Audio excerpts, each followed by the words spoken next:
Hi, this is Colin, and welcome to day 3. This is the recording straight after the live session. A great little session we had. I've got a few notes so I can give you the highlights. My name's Colin, and we're at allOnePlanet.co.uk doing the meditation challenge. So, the notes I've got, I want to mention is to make this into a game. Also, falling asleep while meditating, that came up. It's possibly not a problem during the challenge, but I'd like to mention it since we did. Also, being too stressed to meditate as well. So, um, first of all, then making this into a game. Now, for me, it, it's not something I need to make it into a game because for me, the whole of life is a bit of a game. It's sort of an attitude that I have from doing lots of meditation and learning about the attitudes for change of meditation. And yeah, so uh, and of course, that reminds me about gentleness. I mentioned yesterday, I think it was about being gentle with yourself and how that would really help. And I feel that this making it into a game is part of that. Just being a little bit more light-hearted with the challenge. I know that sometimes, personally, I get really sort of into what I'm doing, and it gets really serious. And when it gets really serious, then we're frightened of losing. And when we're frightened of losing, then we stop trying so hard because then it's basically self-sabotage starts to kick in. But if it's a game and we're just playing, then there's no failure, and therefore there's no reason for the self-sabotage to make it easier on you by not getting you even started. Why wouldn't you want to start a game? Yay. Uh, so I would really encourage you to see if you can find ways to enjoy the the challenge. And if you can, put that down on the comments as well. uh, Share that so that we all have a chance to try it out ourselves. We really want to have fun with it, basically. Uh, so the next thing is falling asleep. And yes, you possibly won't have this challenge during this challenge.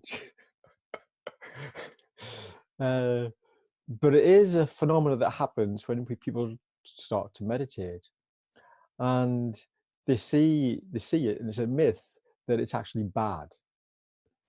It's bad if you fall asleep while meditating. Well, actually, like I say, that's a myth. So what's really going on?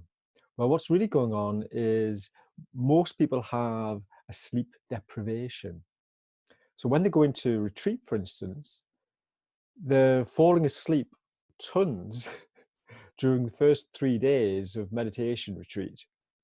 And it's only in say, the third, fourth day that they start being awake during every meditation because they've then caught up with their own sleep deprivation.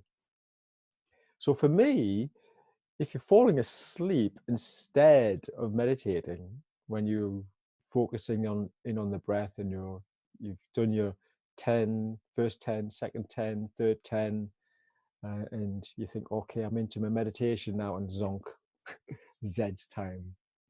And if that happens repeatedly, it can feel frustrating until you recognize that actually maybe you needed to sleep, and the meditation helps you to give you that in that circumstance. And it's almost as if the body thinks, wow, yes, a bit of absorption, we're going down the alpha, we're going down to theta, let's get ourselves into delta, which is the sleep state where we're unconscious normally. And later on, when we haven't got the sleep deprivation, then that delta, we can actually be awake in delta while you're meditating. So that's great. That's really even better recuperation. but sleep is what we need for recuperation. So it's detrimental to not sleep. And it's detrimental to have a sleep deprivation. And so when you do fall asleep during meditation, you're giving yourself an opportunity for recovery and recuperation. Yes, you want to get past that, but the way past that is to do as much meditation as you need so you don't have sleep deprivation anymore. So what else is there? Oh yes, I wanted to mention the benefits of meditation.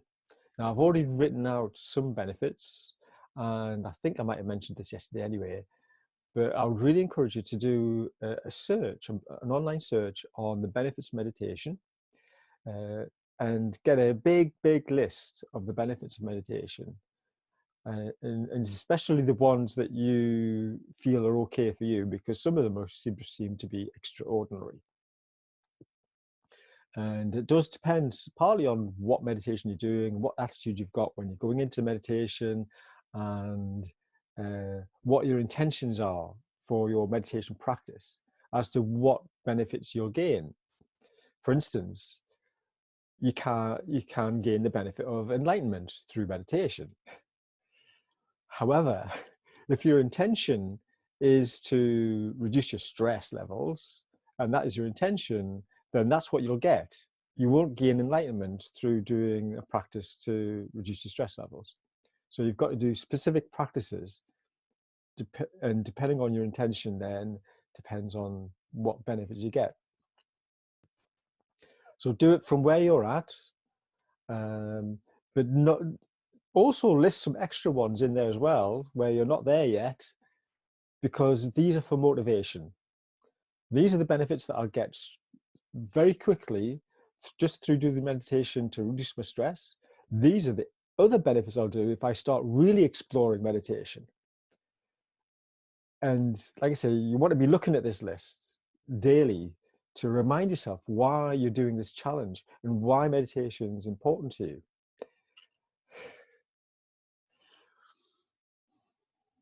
So I would encourage you to do that. And like I say, one of the big things is stress release. And I've already mentioned this, how through just a tiny bit of absorption into meditation, you become very relaxed very quickly, and it releases a bubble of stress. And when it's released, that's when you become distracted. Okay, so you're releasing stress all the time through just tiny bits of meditation. But one of the things that came up, and it's come up a few times, this is why you'll probably already noticed that there's you may not be there yet, but I've actually put on a special offer because so many people have said, stress is one of the things that's stopping them. And the thing is, although meditation is brilliant for reducing your stress, there are other techniques now that are really brilliant for reducing a stress level very quickly. So I'm not going to go into any sort of offer speech right now. I've mentioned something on the website, and I've already really put it there because it keeps coming up. So that's there. If you're interested, then look at that, and hopefully that'll help. Oh yeah, the other thing that came up was about controlling the breath. And this isn't a problem when you're on one breath. It only be because you might actually need to control your breath just to feel it, just to connect with it a little bit more right at the beginning. However, after say 10 to 20 breaths, so 2 rounds of 10 breaths, that's when you might want to start checking to make sure you're not controlling your breath any longer. You really want to stop controlling your breath as soon as you can. And another thing you want to be doing is relaxing more. This is part of being gentle. Another word that you can use for being gentle is relaxation, or to relax. So you want to relax with yourself and also relax with your meditation. So yes, make it into a game, have fun with it, let go of control of the breath and relax, be gentle with yourself. Do check out the benefits of meditation and really sort of make sure you're connecting with that every day as well, so that you can connect with your breath more often, be motivated. And of course, if you do get stressed, there's always the melt stress in minutes protocol.